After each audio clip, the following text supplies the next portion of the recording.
Okay, so let's continue our discussion. We're going to talk about the interdependence and the gains from trade. Switching gears a little bit from thinking like an economist to thinking about trade. Trade, as you know, is the exchange of goods and services between two countries. Okay? Certain countries are really good at making certain products. For example, Japan is awesome at making computers. The United States is pretty decent at making cars. The United States sometimes sells their cars to Japan, and Japan sells their computers to the United States. They're really good at these things. That's a trade relationship right there. So examples we'll look at are going to be from two different types of products. Here we have meat and potatoes. Very simple products, right? Meat and potatoes. Some countries are great at producing meat. Others are great at producing potatoes. So let's look at it from this perspective. We have two people. We have a cattle rancher named Ruby and a potato farmer named Frank. And they both love meat and potatoes. So Ruby produces only meat and Frank produces only potatoes. They both gain from trade. And the reason for that is because each individual gets the other product from the other person. So Ruby will send Frank some meat and Frank will send Ruby some potatoes. And they both gain from that trade. They both get a little bit of each, right? So if Ruby and Frank both produced meat and potatoes, there wouldn't be any type of gain. If they're both doing it, what's the gain? There's no specialization here. So that's why we say that countries that produce one good really well, it's a specialization. And they'll be able to trade with other countries based off of that specialization that they produce really well. The production possibilities frontier that we talked about in the previous chapter, we look at a variety of outputs that economy can produce. So looking at our example, we got Frank the farmer and Ruby is the rancher. So Frank produces potatoes, Ruby produces meat. And we can see that in 1 minute, to produce 1 ounce of meat, it takes Frank 60 minutes. Because remember, he's a potato guy. He doesn't know anything about meat. But Ruby, she's a specialist. She specializes in manufacturing meat. So it only takes her 20 minutes an ounce. Well, what about potatoes? Frank, that's what he does. So 1 ounce potatoes takes 15 minutes for Frank. For Ruby, she's pretty decent at it too. She can do it in 10 minutes. Okay, well, that's interesting, right? If you look at the amount of meat produced in 8 hours, Frank can do 8 ounces, Ruby can do 24. For potatoes, Frank does 32 ounces, Ruby does 48. So is Frank really a specialist at producing potatoes? Based off of this, I don't think so. Because Ruby seems to be doing pretty good at both.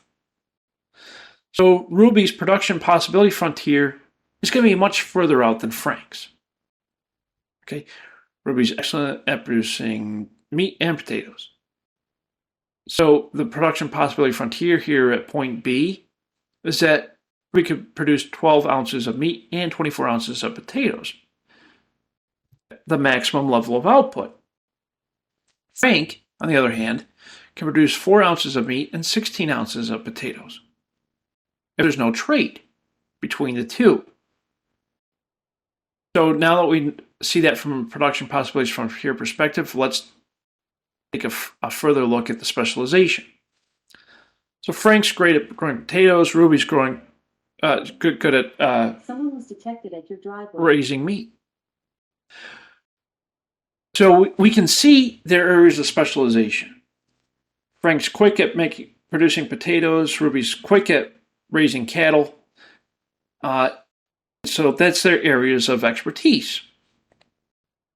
When they trade between each other, they trade 5 ounces of meat for 15 ounces of potatoes.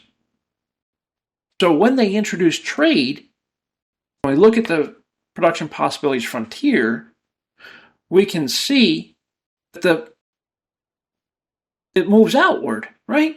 So we see that with trade, Frank can produce and consume more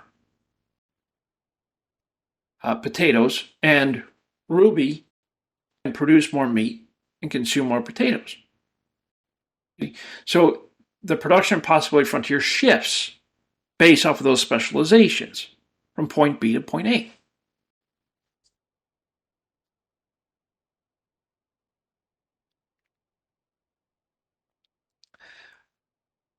We can further expand this in looking at what it looks like before and after trade.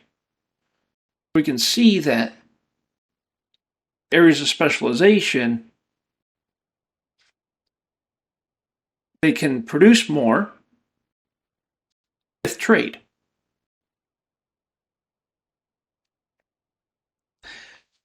There are advantages here, right? The ability to specialize in something gives you a competitive advantage. I can make something really good. People are going to want to buy it from you if you make it really good. And so this gives you what we call an absolute advantage. It's the ability to produce more of those goods with fewer inputs. So we can see that Ruby specializes in producing meat relatively quickly, and that gives her an absolute advantage for meat production. That's a point we're trying to get across here. So we also take into consideration the opportunity cost, just like we talked about in the previous chapter and last week. The opportunity cost is the cost of what was given up in order to obtain a different item, right? So look at that from the perspective of trade. It's like production possibilities frontier says that I need to produce less of something in order to produce more of something else. The same concept applies to trade. It measures the trade-off between the two goods that each producer faces. So in order to produce more potatoes, Frank needs to produce less meat. The same is true for Ruby. That's the idea behind opportunity cost in trade. There's a comparative advantage here as well, right? It's the ability to produce one good at a lower opportunity cost than another. We reflect on the relative opportunity cost. So from a comparative advantage, Ruby is really great at producing meat, but also potatoes. So she has a comparative advantage because the opportunity cost is going to be lower for potatoes. There's a principle of the comparative advantage which says that each good should be produced by that individual that has a smaller opportunity cost. They specialize based off of their comparative advantage. If one person is really great, they can have an absolute advantage in both goods. They cannot have a comparative advantage because they're really good at both. There's different opportunity costs. One person has the advantage and the other one does not. So one person has to have a comparative advantage and the other does Opportunity cost of one good is the inverse of that opportunity of the other. So whatever you're producing more of, whatever you're producing less of, is the opportunity cost. There's gains from that specialization in trade. Production of the economy rises overall, and the overall economy improves.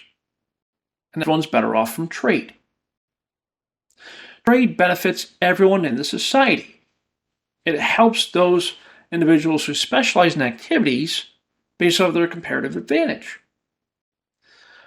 The price of trade is in between the two opportunity costs. Thinking about the production possibilities frontier. The principle of the comparative advantage says that there's an interdependence on trade, that there's gains from trade from both parties.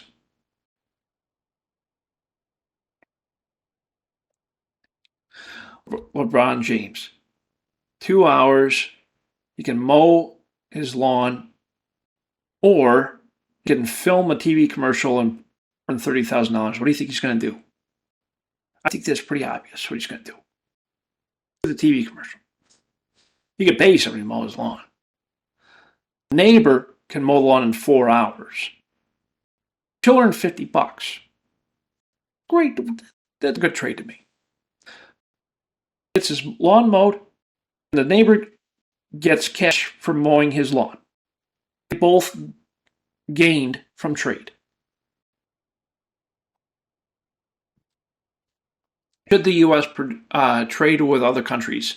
Yes, of course, because we can import goods produced abroad and sold domestically. So if the exports, we can produce goods and services here in the U.S. and export them to other countries. Should we trade with others? Yes, because the price goes down based off the comparative advantage. U.S. and Japan. We both produce food and cars. American worker in 1 month can produce 1 car and 2 tons of food. In Japan, that same worker can produce 1 car and 1 ton of food. So here we see the comparative advantage where U.S. can produce more food, Japan can produce more cars. And so trade with Japan and import the cars and export the food. So based off the comparative advantage. Opportunity cost, of course, is the car production. We're importing the cars from Japan, or exporting the food, because the U.S. is better at producing the food. See? Japan would have the comparative advantage of producing cars. Opportunity cost here, of course, is 1 car in Japan, half a car in the United States. But with specialization in trade, of course, all the countries involved benefit overall. And this kind of represents trade with China, which is, always interesting, especially in today's environment. I always find these types of graphs fascinating. But that, my friends, is the conclusion of today's discussion on the interdependence and the gains from trade. Are there any questions, comments, concerns that you have at all about what we just talked about? You're all good. I do have one question about the graphs. Yes, support. Are we gonna interpret graphs like that on our quiz? Yes, you will. Absolutely. Yep. So it's important to look at the shifts in the graphs and the 2 different data points. And the best way to do that, Zipporah, is by looking at the production possibilities frontier. So these graphs are going to be really important to you, and you will be analyzing these graphs on the quizzes. Absolutely. Good question.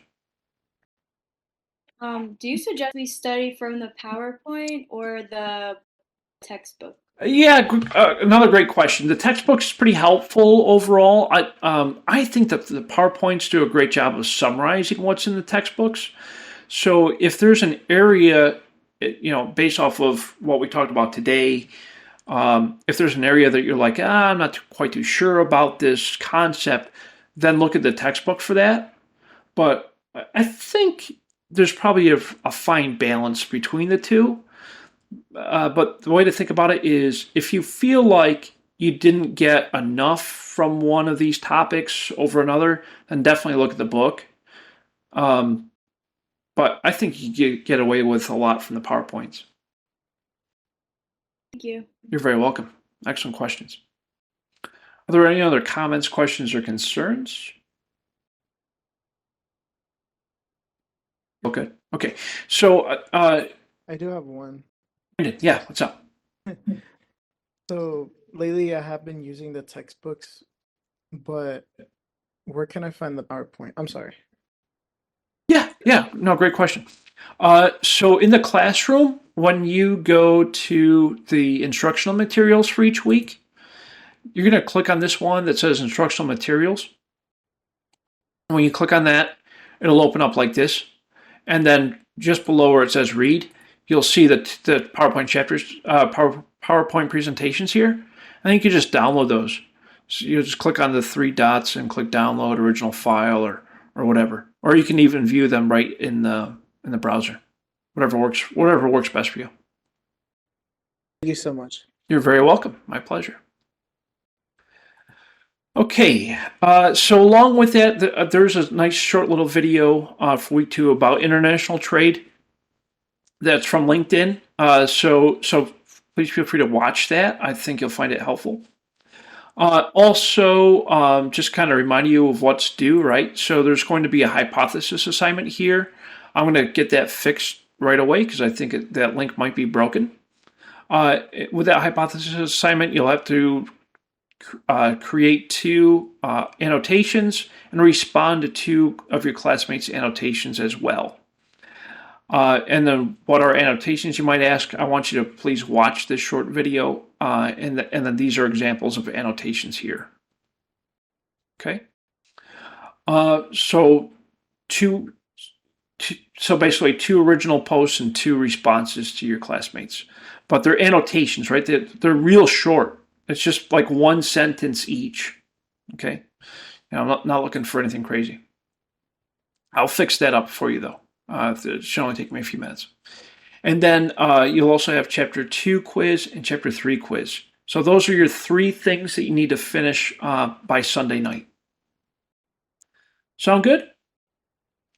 Any questions?